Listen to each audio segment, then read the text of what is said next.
Hello everyone and welcome to instant biology by doctor Neelabh. आज का topic बहुत important है। कल का वीडियो जो मैंने बनाया था गैट बी की स्ट्रैटेजी के ऊपर कि बचे हुए 21 डेज़ में हम लोग किस तरीके से बढ़िया ढंग से प्रिपरेशन कर सकते हैं, उसके रिस्पांस में मुझे बहुत सारे कमेंट्स आए मेरे वीडियो के ऊपर। कई सारे लोगों ने मेल के ऊपर भी मुझसे सवाल पूछे। बहुत सारे लोगों ने कहा कि सर हमें ये बता दीजिए कि कौन कौन सी चीज़ें इम्पॉर्टेंट हैं, हमें जो चीज़ों पे ज़रूर विशेष ध्यान देना चाहिए, जिन चीज़ों को हमें कई बार रिवाइज़ करने की ज़रूरत है, जिन चीज़ों पे मेन फोकस करने की ज़रूरत है, वो चीज़ें बता दीजिए। कई सारे लोगों का ये प्रॉब्लम था कि क्योंकि एग्ज़ाम पोस्टपोन्ड हो गया है और अब जो एग्ज़ाम की डेट है वो उनके सेमेस्टर एग्ज़ाम्स के साथ क्लैश कर रही है, तो उन्हें किस तरीके से अपनी चीज़ों को मैनेज करना चाहिए, ये भी कई सारे क्वेश्चन आए। तो आज का वीडियो जो है मैं इन्हीं क्वेश्चंस को रिजॉल्व करने के लिए और जिन स्टूडेंट्स ने पूछा था कि हमें किन किन टॉपिक्स के ऊपर विशेष ध्यान देने की ज़रूरत है, उन चीज़ों को आज डिस्कस करूँगा। इस वीडियो में आगे बढ़ने से पहले मैं आपको एक रिक्वेस्ट करना चाहूँगा कि अगर इस तरीके के वीडियोस या जो भी मैं कंटेंट आपको प्रोवाइड कर रहा हूँ वो आपको पसंद आ रहा है या आप उससे कुछ भी आपको बेनिफिट मिल रहा है, तो प्लीज़ चैनल को ज़रूर सब्सक्राइब करके जाइएगा, क्योंकि चैनल के व्यूज़ बहुत अच्छे हैं बट वो ट्रांसलेट नहीं होते सब्सक्राइबर के ऊपर। तो अगर ये सब्सक्रिप्शन भी बढ़ेगा तो मेरे लिए एक मोटिवेशन की तरीके से काम करेगा और मैं आपको और अच्छा कंटेंट हर बार प्रोवाइड कर सकूँगा। तो चलिए बिना देर किए हुए शुरू करते हैं। तो आज के हेडिंग क्या है? Topics you should not miss for GAT B 2023। मतलब ये विशेष कर मैंने बहुत सारे ईयर्स के क्वेश्चन पेपर्स को एनालाइज किया, पार्ट बी को भी देखा। आज का वीडियो मैं बेसिकली पार्ट बी के ऊपर फोकस करके बनवाने वाला हूँ, क्योंकि पार्ट बी जो है वो हर क्वेश्चन जो है वो 3 मार्क्स का आ रहा है और 60 क्वेश्चंस करने हैं। तो आप खुद देखिए कि 180 मार्क्स तो आप सीधे सीधे पार्ट बी में खींच ला सकते हैं अगर आपका अच्छा पकड़ है तो आज अगर मैं जो टॉपिक्स मैं आपको बता रहा हूँ ना, अगर इन टॉपिक्स के ऊपर आपकी अच्छी पकड़ हो गई, आपने इन टॉपिक्स को सिर्फ अच्छे से पढ़ा, तो आपके काफ़ी अच्छे मार्क्स पार्ट बी से ही आप काफ़ी अच्छा खींच सकते हो विदाउट वरिंग टू मच कि मैं बाकी चीज़ें कैसे मैनेज करूँगा। तो आप एक पिन पॉइंट एफर्ट डाल करके बहुत अच्छा स्कोर कर सकते हो अगर इन टॉपिक्स के ऊपर आपने फोकस किया। तो मैं सब्जेक्ट वाइज धीमे धीमे आगे बढ़ रहा हूँ और ये वैसे ही सब्जेक्ट्स मैंने लिख रखे हैं जिस आपको कैटेगरी में जिस तरीके से आपको तैयारी करनी है, मतलब वेटेज के बेसिस पे ये पूरा मैंने तैयार किया हुआ है लेक्चर। तो यहाँ पे मैं पहली बात लिख देता हूँ कि जितनी भी चीज़ें मैं बता रहा हूँ वो सारी की सारी वेटेज बेसिस पे है। मतलब वेटेज कैसे डिसाइड किया हुआ है? जो PYQs हैं उसको मैंने एनालाइज किया है, सारे PYQs को मैं देख पा रहा हूँ कि एक पर्टिकुलर एरिया से कुछ एक एरिया से हर साल नहीं तो हर एक ऑल्टरनेट ईयर आपको क्वेश्चन जो है वो रिपीट देखने को मिल रहे हैं। आपके पास भी अगर PYQ की कोई बुक हो तो आप भी ये चीज़ देख सकते हैं।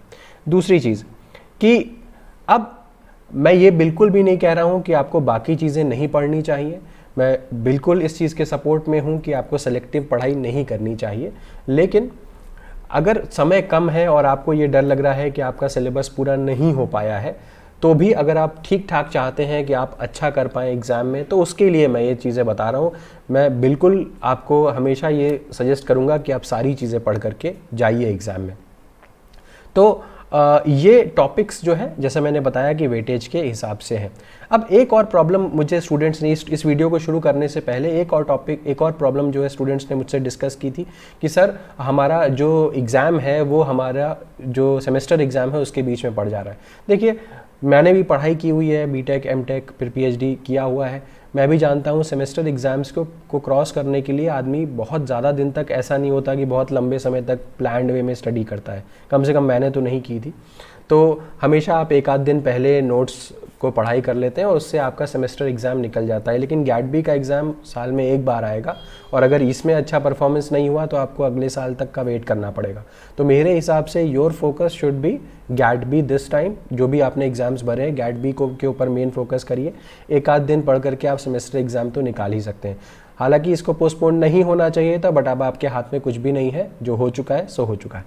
तो चलिए अब बिना देर किए हुए हम आगे बढ़ते हैं और शुरुआत करते हैं बायोकेमिस्ट्री से। देखिए, याद करिए कल का वीडियो अगर आपने नहीं देखा है, मैं फिर से कहूँगा, अगर कल का वीडियो जो स्ट्रैटेजी वीडियो मैंने बनाया था कि 21 डेज़ 20 डेज़ के अंदर आप कैसे प्रिपरेशन कर सकते हैं, तो वो वीडियो ज़रूर देख लीजिएगा। मैं उसका लिंक यहाँ पे पोस्ट कर दूँगा, आपको स्क्रीन के ऊपर भी नज़र आ जाएगा वीडियो के लास्ट में। तो सबसे पहले मैं बायोकेमिस्ट्री की बात करता हूँ। ये टॉपिक नंबर 1 है या सब्जेक्ट नंबर 1 है, और ये सबसे टॉप प्रायोरिटी पे होना चाहिए आपके। बायोकेमिस्ट्री बहुत आता है, बहुत। तो यहाँ पे अगर बायोकेमिस्ट्री में भी मैं पढ़ने की कोशिश करूँ तो आप तय मान लीजिए एंजाइम से क्वेश्चन आएगा ही आएगा। अब एंजाइम से कहाँ से क्वेश्चन आएगा वो भी मैं आपको बता देता हूँ, आप मुझे बताइएगा बाद में कि आएगा कि नहीं, आया है कि नहीं आया है क्वेश्चन। देखिए, एंजाइम की प्रॉपर्टीज से क्वेश्चन ऑल्टरनेट ईयर नहीं तो अगले हर साल पूछा ही जाता है।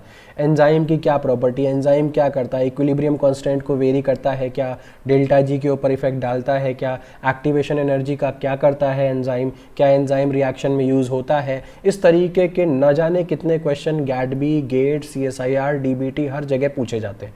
तो प्रॉपर्टीज़ ये हो गया। अब आपको पता है एंजाइम काइनेटिक्स क्या होता है।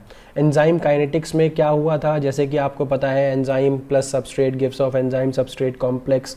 जो रिएक्शन इक्विलिब्रियम का जो रेट कांस्टेंट है वो K1 है, नीचे इधर K-1 है। वो पूरा का पूरा कॉन्सेप्ट जो है वो एंजाइम काइनेटिक्स के अंदर आता है, वो पता होना चाहिए। अब एंजाइम काइनेटिक्स में ही आप याद रखिएगा माइकलिस मेंटन इक्वेशन वगैरह आ जाती है, ठीक है, या माइकलिस मेंटन से रिलेटेड जितने भी प्लॉट्स आते हैं ना, लाइनवीवर बर्ग प्लॉट हो गया, ये सारा का सारा पूछा जा सकता है। अब आ जाते हैं एंजाइम इनिबिशन के ऊपर। एंजाइम इनिबिशन में आपको पता है competitive inhibition, non competitive inhibition, uncompetitive inhibition, mixed inhibition, ये सारे के ऊपर एग्जाम्पल के साथ क्वेश्चन पूछे गए हुए हैं। तो ये तो छोड़ना ही नहीं है, एंजाइम तो भाई पक्के से तौर पे पढ़ करके जाना है। दूसरा, प्रोटीन्स के ऊपर आ जाओ। प्रोटीन्स का स्ट्रक्चर बहुत इंपॉर्टेंट है। अब यहाँ से प्राइमरी स्ट्रक्चर पे पूछ सकता है, सेकेंडरी पे पूछ सकता है, टर्चरी पे पूछ सकता है, क्वाटरनरी पे पूछ सकता है, ठीक है।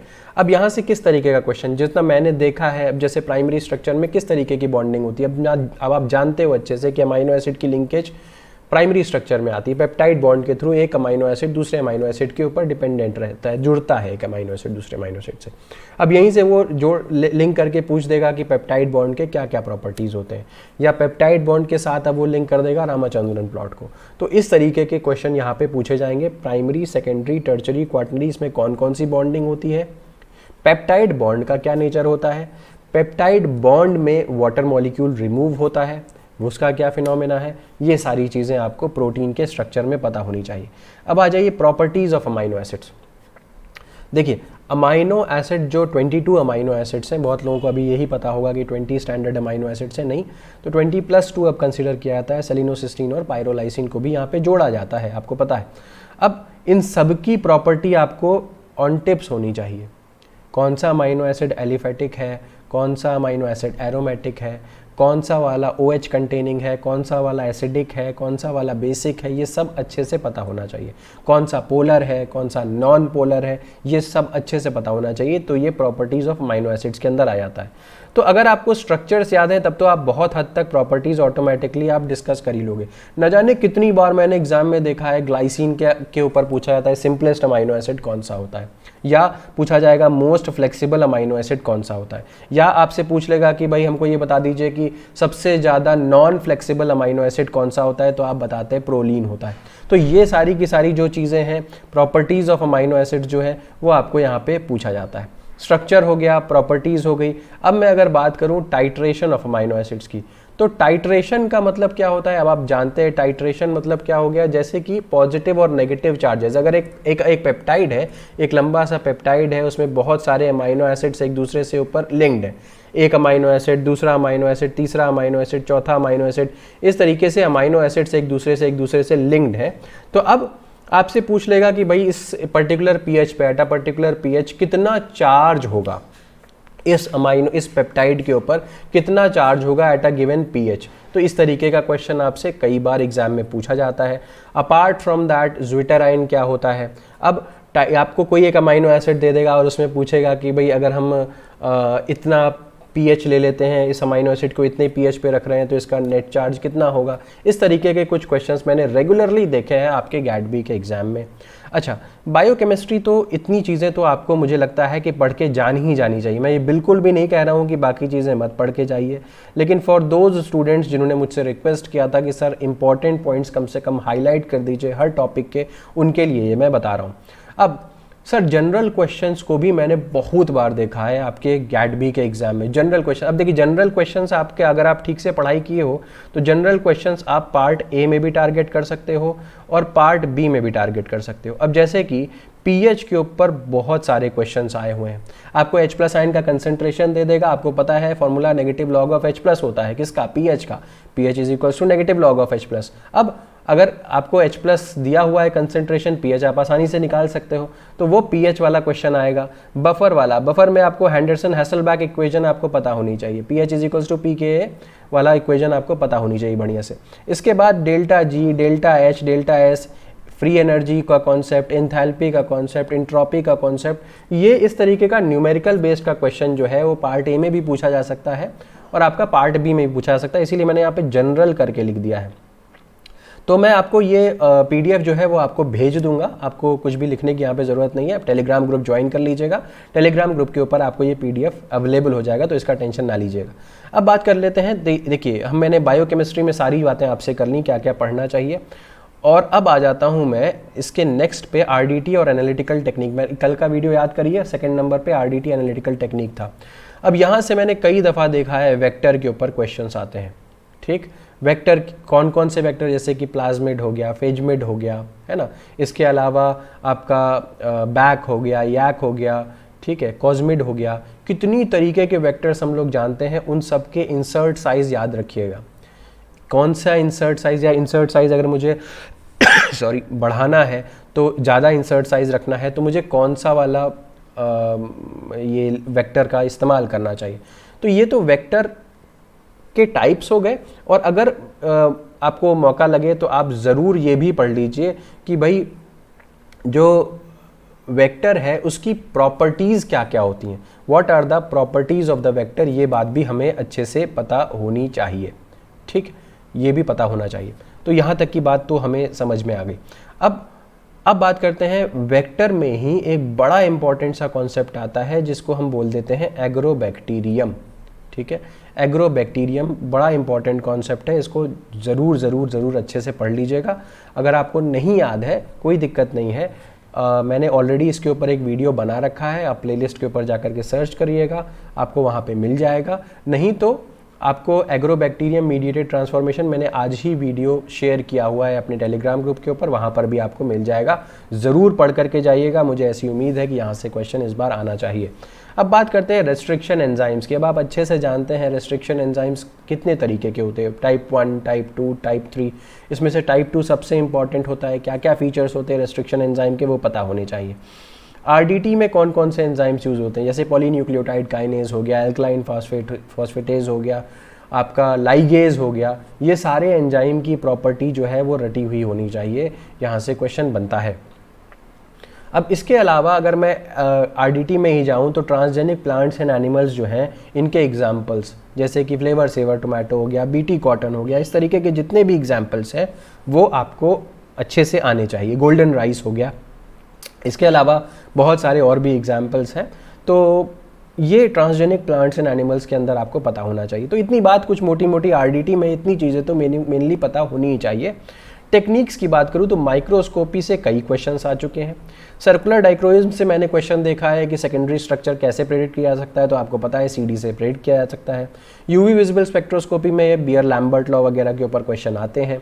एनएमआर वगैरह बहुत डेप्थ में मैंने नहीं देखा क्वेश्चन आए हुए, हाँ, लेकिन प्रिंसिपल आपको पता होना चाहिए एक्सआरडी का, एनएमआर का। इसके अलावा एसडीएस पेज में मैंने एसडीएस वगैरह के ऊपर क्वेश्चंस देखे हैं कि एसडीएस क्या करता है। 2D जेल इलेक्ट्रोफोरेसिस में क्वेश्चन देखा हुआ है कि टाइप 1 पहला डायमेंशन कौन सा है, सेकंड डायमेंशन कौन सा है, किस तरीके से आपका 2D जेल इलेक्ट्रोफोरेसिस होती है, आईएसओ इलेक्ट्रिक फोकसिंग बेसिकली क्या होती है, यहाँ पूछा गया हुआ है। ब्लॉटिंग में नॉर्दर्न ब्लॉटिंग, वेस्टर्न ब्लॉटिंग, ये सब ये पता होना चाहिए basically. Northern blotting, western blotting, और सदर्न ब्लॉटिंग होती क्या है, किस चीज़ के लिए इस्तेमाल होती है, इतनी चीज़ पता होनी चाहिए यहाँ पे। PCR और उसके वेरिएंट के बारे में आइडिया होना चाहिए। अगर नहीं आइडिया है तो देखिए 2D के ऊपर भी मैं वीडियो बना चुका हूँ, SDS पेज के ऊपर भी वीडियो बना चुका हूँ, और ब्लॉटिंग के ऊपर, वेस्टर्न ब्लॉटिंग के ऊपर भी वीडियो बना चुका हूँ, PCR के ऊपर भी वीडियो बना चुका हूँ, एलाइजा के ऊपर भी वीडियो बना चुका हूँ। तो ये सारा, और माइक्रोस्कोपी के ऊपर भी वीडियो बना चुका हूँ। तो ये सब का सब मैं कवर कर चुका हूँ। आपको इसका कोई टेंशन लेने की ज़रूरत नहीं है, बट आपको बस सर्च करना है और आपको पूरा डिटेल मिल जाएगा। आप उसको अच्छे से देख लीजिए, आपके मैक्सिमम क्वेश्चंस बन जाएंगे। ठीक है, अब आ जाते हैं अपना थर्ड टॉपिक के ऊपर। याद रखिए सेकंड ये हो गया था RDT वाला। अब आ जाइए अपना थर्ड के ऊपर। थर्ड में देखिए सेल बायोलॉजी में क्या क्या पढ़ना है। सेल बायोलॉजी में हम लोग बचपन से पढ़ते आ रहे हैं, तो इतनी कोई दिक्कत होती नहीं है, और बहुत डेप्थ में क्वेश्चन यहाँ से आएगा नहीं। प्रोकैरियोटिक यूकैरियोटिक डिफरेंसेस देख लीजिएगा, सेल ऑर्गेनील्स ज़रूर देख लीजिएगा, यहाँ से निश्चित क्वेश्चन आता है। और सेल ऑर्गेनील में भी अगर मैं और स्पेसिफिक जाऊँ, देख रहे हैं मैं गलत कर रहा हूँ मुझे पता है, लेकिन फिर भी आप लोगों के लिए गलत भी करने को तैयार हूँ, क्योंकि आपको गाइड कर रहा हूँ कि सेलेक्टिव स्टडी करो, बट ऐसा है नहीं। I am really not supporting this, but फिर भी जो स्टूडेंट्स चाहते हैं, जो स्टूडेंट्स की अच्छी तैयारी नहीं है, सिर्फ उनके लिए ये कर रहा हूँ। चलिए, अब अगर मैं बात करूँ कि सेल ऑर्गेनील्स में भी, तो प्लाज्मा मेम्ब्रेन, बहुत सारे क्वेश्चंस आए हुए हैं PM से, और एंडोप्लाज्मिक रेटिकुलम में RER और SER बहुत सारे क्वेश्चंस आए। अगर इसमें एक और जोड़ दूं तो ये गोल्गी और जोड़ दीजिए इसमें। तो ये 3 ऑर्गेनील्स तो आपको निश्चित पढ़ करके जाने चाहिए।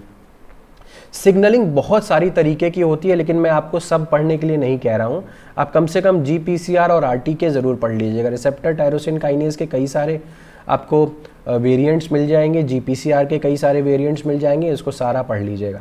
सेल डिवीजन में प्लॉइडी के बेसिस पे माइटोसिस और मियोसिस हमें पता होना चाहिए।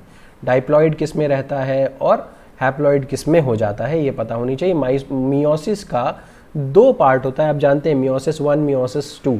अब leptotene, zygotene, pachytene, diplotene, diakinesis के ऊपर क्वेश्चन आया हुआ है कि कौन से फेज में क्या कैरेक्टरिस्टिक फीचर होते हैं, तो ये भी ढंग से पता होना चाहिए। इसके अलावा सेल सेल एडिशन में हम कुछ भी छोड़ नहीं सकते, because they can give anything, है ना। भाई आपसे यहाँ पे साइटोप्लाज्मिक प्रोटीन पूछ सकता है, एक्स्ट्रा सेलुलर मैट्रिक्स वाला प्रोटीन पूछ सकता है, तो they can ask anything from this portion. अब आ जाते हैं मॉल बायो। मॉल बायो मेरा यहाँ पे, सेल बायो मेरा 3rd पोर्शन था, मॉल बायो मेरा 4th पोर्शन है। इसमें क्या क्या पढ़ना है भाई, हमको ये बचपन से पढ़ाया जाता है, तो मैं रेप्लिकेशन पढ़ूंगा, ट्रांसक्रिप्शन पढ़ूंगा, ट्रांसलेशन पढ़ूंगा। अगर आप यूकैरियोट नहीं पढ़ पा रहे हैं, समय नहीं है, तो कम से कम ये प्रोकैरियोट का तो जरूर पढ़ के जाइएगा, यहाँ से क्वेश्चन निश्चित है, समझ रहे हैं। तो प्रोकैरियोट से क्वेश्चन आपका निश्चित है, रेप्लिकेशन, ट्रांसक्रिप्शन, ट्रांसलेशन में से आएगा ही आएगा। और ख़ासकर मैंने 2-3 बार पेपर में देखा है, टोपो आइसोमरेज वो ज़रूर टारगेट करते हैं यहाँ से। और रेप्लिकेशन, ट्रांसक्रिप्शन, ट्रांसलेशन में कुछ याद रहे ना याद रहे, लेकिन एंजाइम तो ज़रूर याद रहने चाहिए। हेलिकेज क्या करता है और हेलिकेज का एक्चुअल नाम क्या है। हेलिकेज तो जनरल नाम है ना, हम जानते हैं, हेलिकेज क्या है, जनरल नाम है। अब जैसे कि DNA A क्या करता है, DNA B क्या करता है, समझ रहे हैं बात को। इस तरीके से जो उसके स्पेसिफिक नाम दिए गए हैं पूरे प्रोसेस में, उसको वो अच्छे से याद होना चाहिए। रेप्लिकेशन प्रोटीन रेप A क्या करता है, SSB का क्या काम है, DNA G क्या करता है, DNA डेल्टा क्या करता है, पॉलीमरेज डेल्टा क्या करता है, सॉरी गामा क्या करता है, एप्सिलॉन क्या करता है, अल्फा क्या करता है, और तो और RNA पॉलीमरेज हो गया, DNA पॉलीमरेज हो गया। अगर इनके सब यूनिट्स हैं तो सब यूनिट्स का फंक्शनैलिटी क्या क्या है, कैसे कौन सा सब यूनिट क्या काम करता है, ये पता करना बहुत बहुत बहुत ज़रूरी है। ये बात ज़रूर से पढ़ लीजिएगा। तो ये हमने देख लिया। अब इसके बाद मैं बात करूँगा इनहिबिटर्स के बारे में। अब इनहिबिटर्स क्या है, जैसे कि अब आप जानते हैं कि अगर मैं प्रोकैरियोटिक इनहिबिशन कर रहा हूँ या प्रोकैरियोट को इनहिबिट कर रहा हूँ, तो आपको ये पता होना चाहिए कि कौन सी एंटीबायोटिक दे करके हम प्रोकैरियोट्स का इनहिबिशन कर सकते हैं, तो ये बात हमें पता होनी चाहिए। तो ये मॉल बायो हो गया। अगर आपके पास अभी भी टाइम बचा हुआ है तो आप पोस्ट ट्रांसलेशनल मॉडिफिकेशंस वगैरह पढ़ सकते हैं। पोस्ट ट्रांसक्रिप्शनल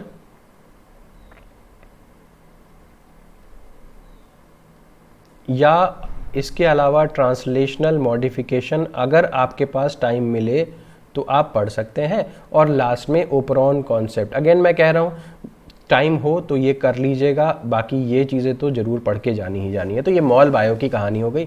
आइए बात करते हैं मेटाबॉलिज्म।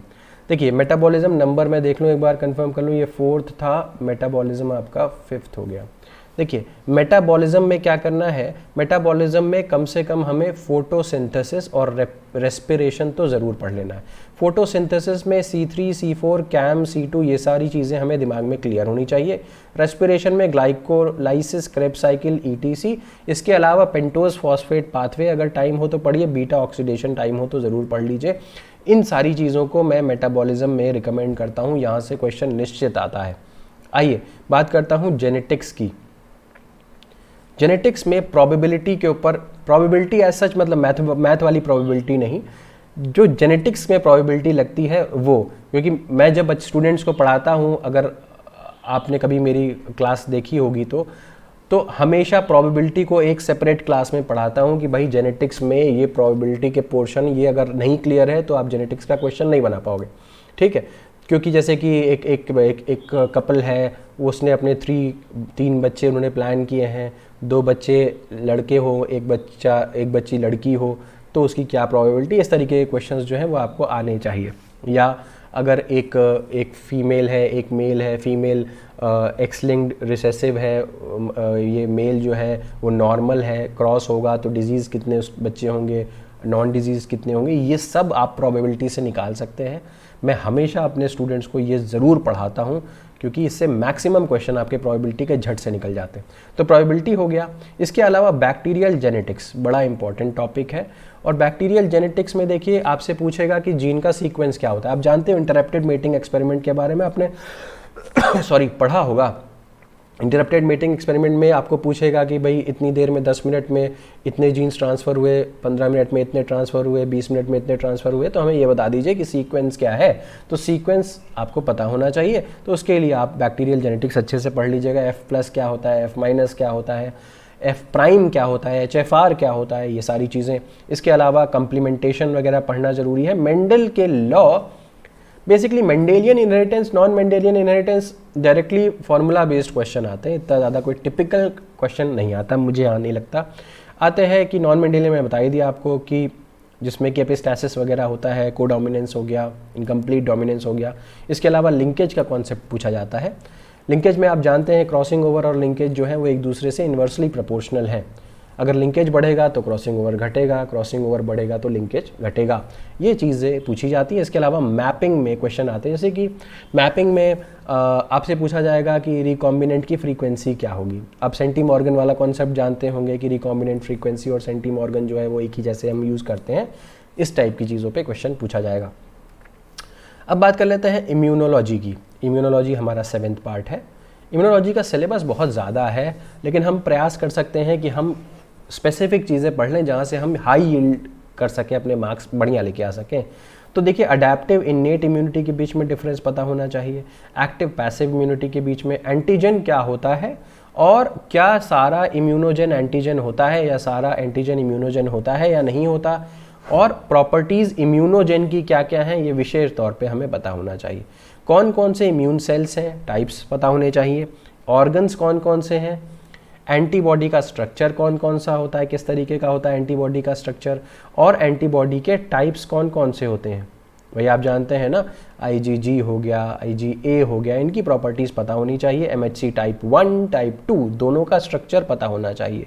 और इसके अलावा एंटीजन प्रेजेंटेशन कैसे होती है, 2 तरीके होते हैं। आपने अगर नहीं पढ़ा है तो ये भी मैं बना चुका हूँ वीडियो, एंटीबॉडी का स्ट्रक्चर के ऊपर भी वीडियो बना चुका हूँ, ऑर्गन के ऊपर भी बना चुका हूँ, इम्यून सेल्स के ऊपर भी वीडियो बना चुका हूँ, एंटीजेंस के ऊपर भी वीडियो बना चुका हूँ, अडेप्टिव और इन्नेट इम्यूनिटी के ऊपर भी मेरे वीडियो बन चुके हैं। तो मैं काफ़ी सारी सब्जेक्ट्स के ऊपर ऑलरेडी वीडियो बना चुका हूँ। अगर आपने ध्यान दिया होगा तो आप ऑलरेडी उनको बहुत ईजीली वहीं से जा कर के पढ़ सकते हैं। तो ये हो गया, यस। तो यस, इसके अलावा वैक्सीन देखिए, क्योंकि कोरोना वापस बढ़ने लगा है तो it can be a probable topic कि यहाँ से क्वेश्चन आपसे पूछा जा सकता है। अब आ जाते हैं माइक्रोबायोलॉजी में। माइक्रोबायोलॉजी का सिलेबस अगेन बहुत ज़्यादा है, पढ़ना हमें कुछ चीज़ें हैं, जैसे कि बैक्टीरिया में मुझे सेल वॉल ज़रूर पढ़ के जाना है, ठीक है। इसके डिजीज़ एस्पेक्ट पढ़ के जाने हैं कि बैक्टीरिया कौन कौन से डिजीज़ कॉजिंग होते हैं, कौन कौन से नहीं कॉज करते। बेसिकली डिजीज़ कॉजिंग बैक्टीरिया वाला क्वेश्चन जो है वो आपके जो मैच द फॉलोइंग में आता है वो उस तरीके से पूछा जाता है। स्टेनिंग, ग्राम स्टेनिंग के ऊपर क्वेश्चन आया हुआ है। ग्राम स्टेनिंग के अलावा बहुत सारी स्टेनिंग होती है ना, जैसे कि एसिड फास्ट वाली स्टेनिंग होती है वो है। अब इसके अलावा वायरसेस ज़रूर पढ़ के जाइएगा, वायरसेस में क्लासिफिकेशन पता होना चाहिए। इसके अलावा वायरसेस से रिलेटेड बहुत सारे टर्म हैं, विरियॉन, विरियॉइड, ठीक, वायरस तो खुद अपने आप में एक अलग टर्म है। तो इसके अलावा प्रायोन वगैरह इस तरीके के टर्म्स जो हैं। क्लासिफिकेशन में आपको बाल्टीमोर क्लासिफिकेशन पता होना चाहिए। और एग्जांपल्स में मेरा मतलब ये है कि जैसे कि आपको ये पता होना चाहिए कि सिंगल स्ट्रैंडेड आरएनए वायरस कौन सा है, डबल स्ट्रैंडेड डीएनए वायरस कौन सा है, सिंगल स्ट्रैंडेड डीएनए वायरस कौन सा है, पार्वो वायरस जैसे है। तो ये एग्जाम्पल्स पता होने चाहिए। अब बात करता हूँ नाइट्रोजन मेटाबॉलिज्म की, वेरी इंपॉर्टेंट यहाँ से क्वेश्चन आ सकता है। कैसा आएगा, बेसिकली एंजाइम बेस्ड क्वेश्चन आते हैं, जैसे कि नाइट्रोजनेज, नाइट्रोजन रिडक्टेज 2 एंजाइम होते हैं, कोफैक्टर्स कौन कौन से हैं, कितना एटीपी खर्चा होता है, कितना इलेक्ट्रॉन लगता है, ये सारा क्वेश्चन पूछा जाएगा। अब आ जाते हैं एनिमल प्लांट माइक्रोबियल बायोटेक्नोलॉजी। यहाँ पे मुझे स्पेसिफिक क्वेश्चन आते दिखते हैं प्लांट टिश्यू कल्चर से, और उसमें भी हार्मोन्स के ऊपर क्वेश्चंस मैं देख पाता हूँ कि आपको साइटोकाइनिन का रोल, ऑक्सिन का रोल, गिबरेलिन का रोल। जैसे गिबरेलिन का रोल क्या होता है, जो सीड का जो जर्मिनेशन होता है उसमें हेल्प करता है। ऑक्सिन या साइटोकाइनिन का रोल क्या होता है, साइटोकाइनिन शूट को ग्रो करवाता है, ऑक्सिन रूट को ग्रो कराता है। इस तरीके की चीज़ें यहाँ से क्वेश्चन में आती हैं। सेकेंडरी मेटाबोलाइट्स किसी प्लांट से या किसी माइक्रोब से कौन कौन से मिलते हैं ये पूछा जाता है, और प्रोडक्ट्स क्या क्या मिलते हैं। अब आप जानते हैं ऐसे माइक्रोब, कोई सारे माइक्रोब्स हैं जो स्पेसिफिकली कुछ प्रोडक्ट बनाते हैं, उनका आपको लिस्ट पता होना चाहिए। तो ये हो गया एनिमल माइक्रोबियल प्लांट बायोटेक्नोलॉजी में, इतना पता होना चाहिए। अब बात करता हूँ बायो इन्फॉर्मेटिक्स में। 1 मिनट, मैंने शायद नंबरिंग मिक्स कर दी थी, मैंने बहुत पीछे से नंबरिंग नहीं की है। 7th था, माइक्रोबायो आपका 8th है, एनिमल प्लांट 9th हो गया, फिर बायो इन्फो आपका 10th है। बायो इन्फो में आपको ज़रूर डेटाबेसेस का ख्याल रखना है। डेटाबेसेस में प्राइमरी डेटाबेस क्या होता है, सेकेंडरी डेटाबेस क्या होता है, न्यूक्लियोटाइड के डेटाबेस कौन से हैं, प्रोटीन के डेटाबेस कौन से हैं, प्रोटीन का स्ट्रक्चरल डेटाबेस कौन सा है। और इसके अलावा जो डेटाबेसेस हैं कई बार एब्रीविएशन में पूछ लिए जाएंगे और आपको उसका फुल फॉर्म चूज़ करना पड़ेगा या वाइस वर्सा, कुछ इस तरीके की बात। अब अलाइनमेंट की अगर मैं बात करूं तो अलाइनमेंट यानी कि आपका न्यूक्लियोटाइड अलाइनमेंट हो गया या प्रोटीन का अलाइनमेंट हो गया, मल्टीपल सीक्वेंस अलाइनमेंट भी आपने सुना होगा।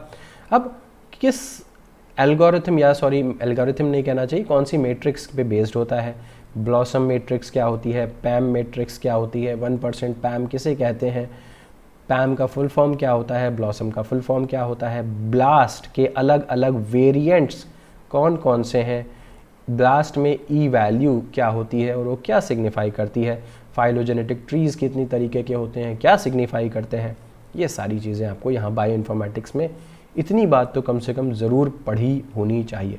बायो प्रोसेस में मैं बहुत ज़्यादा क्वेश्चंस पिछले कई 2-3 साल में नहीं देख पाया।